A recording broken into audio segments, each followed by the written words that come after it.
Hi, my name is Shay Weldon, and I am giving a presentation on hydrofracking and why you as a New Yorker should care. So what exactly is hydrofracking? Well, it's a dangerous drilling method that retrieves natural gas from shale, and how they do it is they drill 1 mile down and then they go horizontally, and they use 6 to 8 million gallons of fresh water per frac, and over 600 different chemicals and carcinogens, just a few including benzene, diesel fuel, and hydrochloric acid. And these chemicals, we're not sure what all of them are because the companies do not have to disclose what they are because they are proprietary rights. And one study examined 41 products used in fracking, and of those products, 73% had in between 6 and 14 adverse health effects, such as cancer, liver disease, and asthma. So these chemicals really are not safe, and additionally, fracking has only come about in the past decade, so there's not too much technology that's been developed with it. It's still fairly new and unsafe. So where is it going to happen if it comes to New York?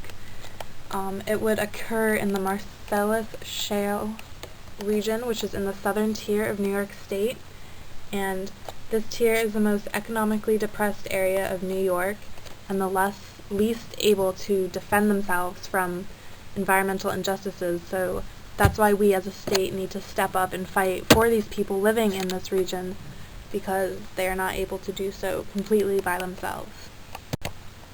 So what is the harm in hydrofracking? Well, first of all, fresh water is one of our most precious resources because there's only 2.5% of fresh drinkable water out of all the water in the whole world, and of that 2.5%, only 0.59% of it is unfrozen, not in glaciers that we're able to access. So these hundreds of millions of toxic radioactive wastewater, it's generated annually, and there's no safe plan for what to do with this water. Currently, they are thinking of putting it through a waste treatment plant, but these waste treatment plants are made to handle sewage, not toxic chemicals and radioactivity, so this water would just circulate through the plant and then end up back in our lakes and streams and eventually our tap water and our groundwater, so it's really not a plan that works at all. And 5 to 10% of the water that is shot down into the ground will return to the surface in only 10 days, and over the lifetime of the well, 10 to 300%, aka all of it, will return to the surface. So that's no good. And the Marcellus Shale is the most radioactive shale in the whole country. So when that water and those other particles go down into the shale and break it up, back coming up with that water comes radioactivity, which is not something that you can just get rid of, especially in a sewage treatment plant. And there's this thing called the Halliburton loophole, which was passed in 2005, and it exempts gas companies from the Safe Drinking Water Act, and it was passed by the Bush-Cheney administration. Fun little fact, Cheney used to be the CEO of Halliburton, and this just goes to show how closely intertwined our government is with these gas companies. And just the fact that they're exempt from this Drinking Water Act, I think really proves a point, because if it was safe, then it wouldn't need to be exempt from this, but it's not. This is a toxic waste pool, which is where some of the wastewater gets deposited to sit, and there's just a thin film of plastic in between the earth and the water. And as you can see, it's uncovered, so animals can get in there.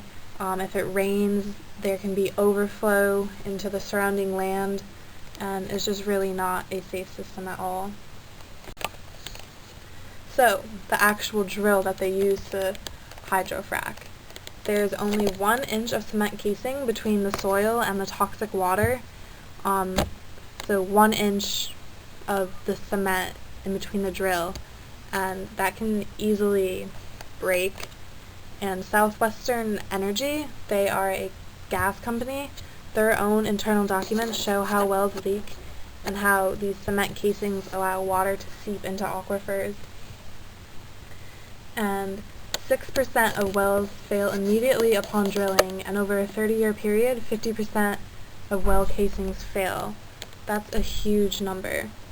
And these families that are desperate for money and eager to sign leases to these gas companies, they are tricked into believing that fracking is safe, and they're totally not told of these statistics and facts that show how these fracking wells leak water into surrounding areas. So that's completely unjust. And there are other hazards, just other than the water leaking. There is a huge increase in air pollution because each well requires 890 to 1,350 heavy-duty truckloads which transport these chemicals and water to and from the fracking sites. And this leads to damage to our roads, which the taxpayers have to pay for out of their own pocket every year to restore these roads. And in Wyoming, where hydrofracking is taking place, there was drilling. The drilling from this has caused the ground level ozone, which is pollution, to exceed that of LA's.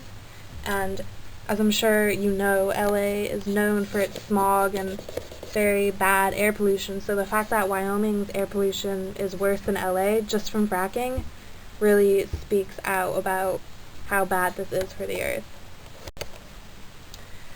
Besides environmental impacts, there are also many health defects. So a study by Elaine Hill, who is a doctoral candidate at Cornell, conducted a study of mothers living within the proximity of fracking wells, and she found that fracking increases the percentage of low birth weight babies by 25%. Additionally, 25% of the chemicals used in fracking cause cancer. 37% of them are endocrine disruptors, which mess with our endocrine system in our body, which is very important for our survival. And lastly, there were 5 counties where fracking has occurred.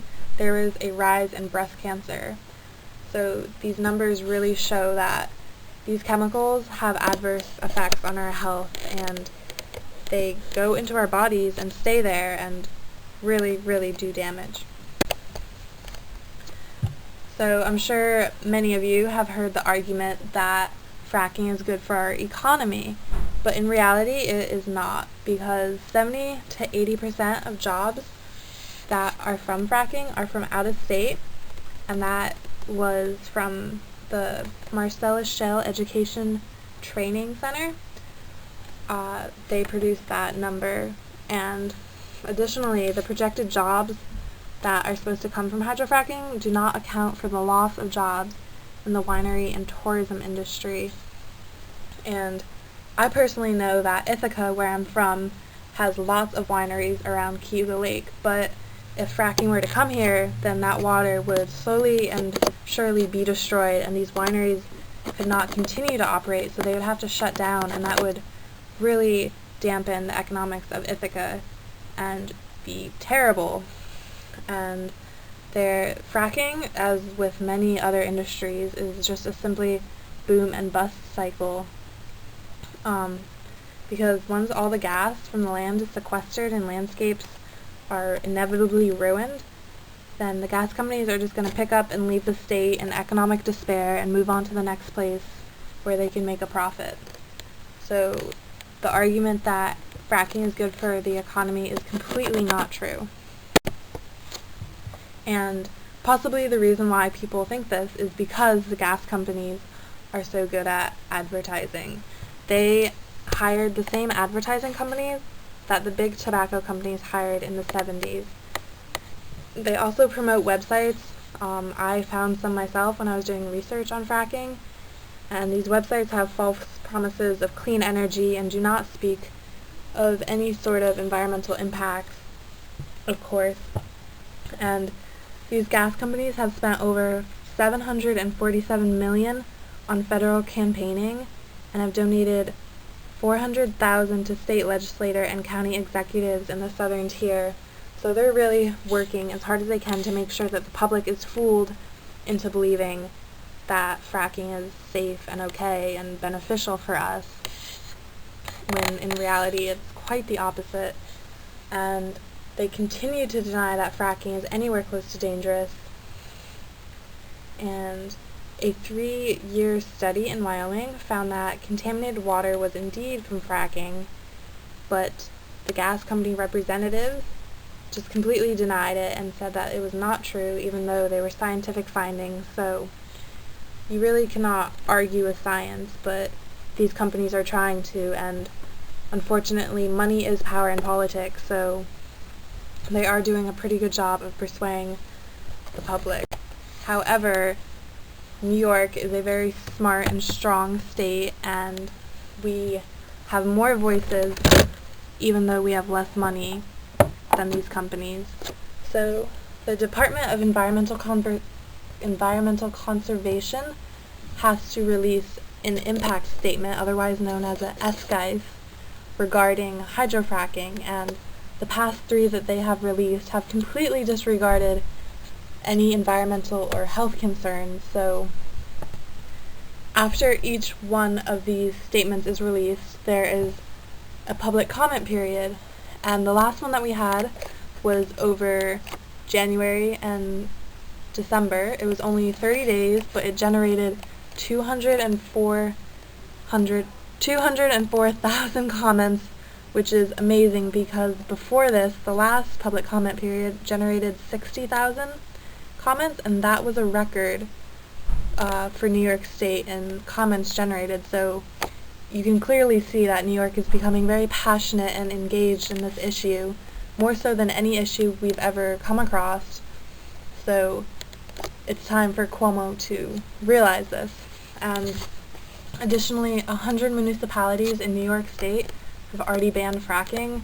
However, we're not sure whether or not these bans will stand up in court because this is a state issue and legalities get kind of complicated. But the fact that 100 municipalities have already banned it really shows that New York is not satisfied with this coming to our state. So we need to ban fracking. There has been a memorandum on fracking for 3.5 years now, and it is time for Governor Cuomo to answer the citizens of New York and place an official ban against fracking, protecting our precious water supply for all living organisms.